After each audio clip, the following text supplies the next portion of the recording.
Hello, ladies and gentlemen. I hope you have had a fantastic week. This will be going out on Sunday. Um, I had a hike, it was great. But here we're to talk about the Sicilian defense. We've been talking about it all week. We've talked about a lot of variations of the Sicilian defense. Here is a way which you can play, but don't do everything I did. This is where you need to learn from me and improve on what I did. And what am I talking about? Well, in 2023, I was the chess captain at my school, LaSalle College. So, uh, I was playing on board one. Not because I was captain, but because I was the best player and happened to be the captain. And I was playing my opponent here, Kodani, and I didn't know anything about him. It was an inter-school match and stuff, but our coach at the time said he recognized the player, and he said he was about 1800 over the board strength. Now, I'm nowhere near that. You guys will know.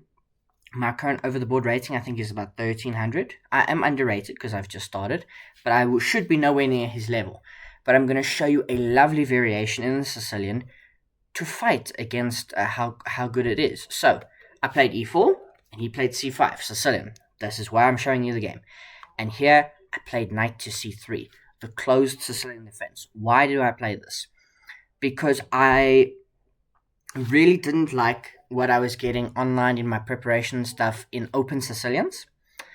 So I wanted to play a closed Sicilian where it keeps the position a lot more closed. You're not committing to d4 after knight to f3. So you get to play in a system like this where we get knight to c6 and g3 rather. Knight f6 and bishop to g2. d6 and then I played d3, opening for the fianchetto. They go. He also goes for a fianchetto of the dark squared bishop. I develop my knight out. Bishop to g7, castles, castles. And this is the position that we got. Why is this position so nice? I do have a fianchetto bishop. You can play the closed Sicilian by bringing the bishop out and trading it for this knight. In fact, I know we're on move 7, but if we go all the way back, what some of you might have seen in some of my online games is I play this move h4 now. Instead of playing a closed Sicilian, open Sicilian, because the bishop goes that way.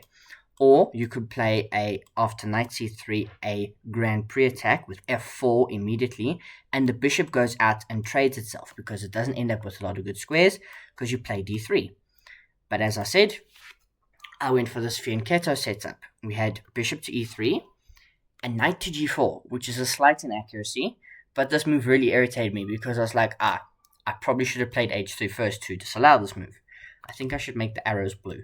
All my whole aesthetic is kind of blue, despite the fact I'm wearing a green shirt. Now, the move you play here, bishop d2 is fine. Let's make the arrows blue. Bishop d2 is fine. Bishop c1 is fine, and bishop g5 is fine. So I went bishop d2, rook b8, preparing to a queenside assault. I kicked out the knight, and I played rook b1, which is not a good move. The engine doesn't think it's that deep of a mistake, but I can just play a4 to say, what are you doing about this? You're going to have to invest another move to build this up, and I'll be fine. And then I can still open up this diagonal, because that knight won't be secured. Yeah, rook b1. I'm a moron. But anyway, so b5 comes. That was his whole point. I plop my knight into the center, and I continue with b4. And I capture, and play f4. I'm like, you can do whatever you want on the queen side. I'm going for the king side. This is why I like it, because you get this nice kind of build-up of pawns that can very quickly, go up on the king side. So you get a very nice, quick king side attack sometimes. So we get queen here, threatening discoveries. I just play king h2. And then a5, which is another inaccuracy. So I haven't played poorly. I have not played poorly thus far, and this is the benefit of the closed Sicilian. I'm going to have a nice active bishop with an orange arrow, so we'll draw it again with a blue arrow. I hope you guys are liking the blue arrows. And you get a really nice closed kingside attack, whereas what happens in the open Sicilian, this attack would be coming towards a king on the queen side, and it's a far more open game. Now I get this, my king is safe, and my pieces will be active. If I ever I'll push this pawn, clear space. So all good. So I play c3. I probably shouldn't have acknowledged him on the queen side. So we get bishop a6, targeting the pawn there. So I just lock everything up. I was pretty happy with this. Lock everything up on the queen side. Rook a8 is a mistake.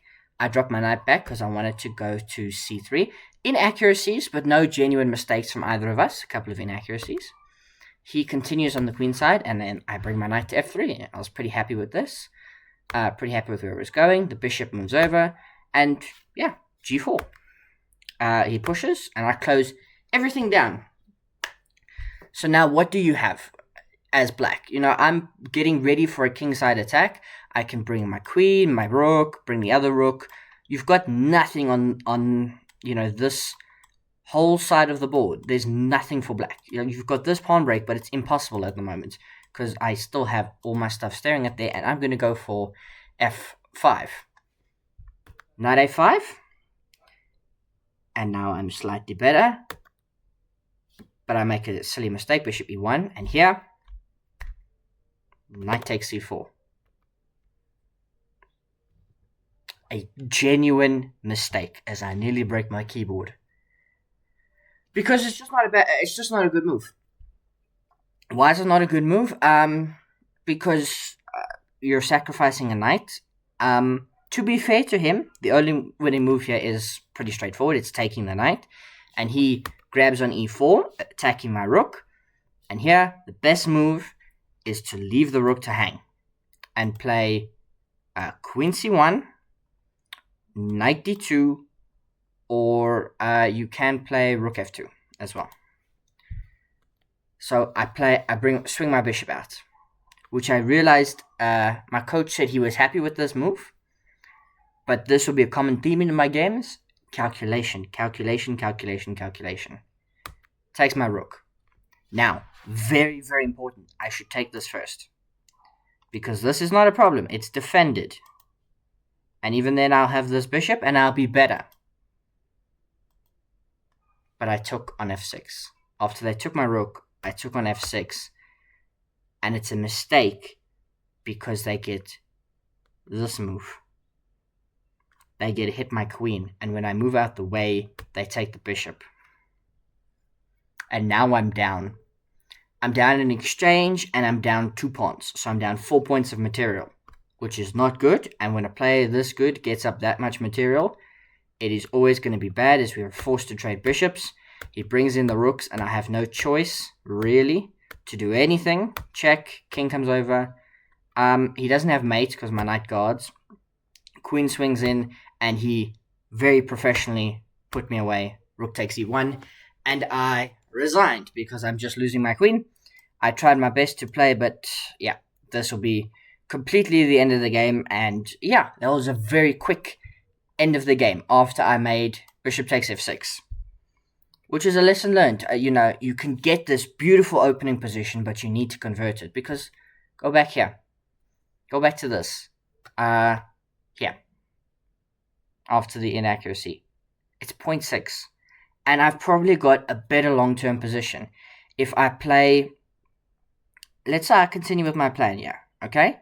I've just got a better long-term prospect. And we do everything as we're supposed to do. And let's say this gets traded as well. I'm just better here. There's a rook hanging. So the rook has to move. My bishop can secure itself on the square. I've still got the attack to come.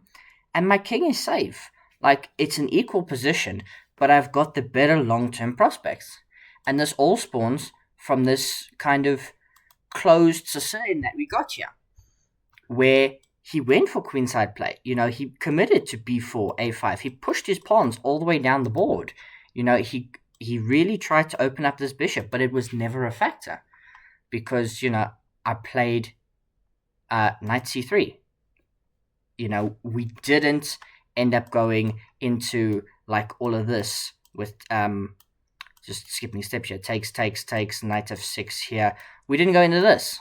We didn't go into a knight off. I didn't allow like the b4 to come with this bishop coming. I didn't allow that. That's why the closed Sicilian is so nice. And as I mentioned earlier, knight c3, you've got like the Grand Prix attack with this, and f4, and knight coming out, and bishop coming out. And there are really awesome ways to play this.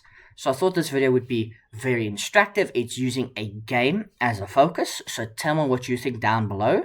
But, was a close Sicilian, despite the fact that I was kind of a moron the way I played it towards the end with that calculation blunder. My coach was so happy, and then he nearly cried because I was doing really well against a really strong player. But that's chess. But that's why you need to know your openings. That's why you can get these good positions, and then you've got to be able to convert them. But that's a whole separate topic. So I hope you enjoyed this video. Leave a like if you did. Comment if you didn't and how I can improve. Or comment and tell me you really enjoy playing the close Sicilian. Otherwise, I will see you next time.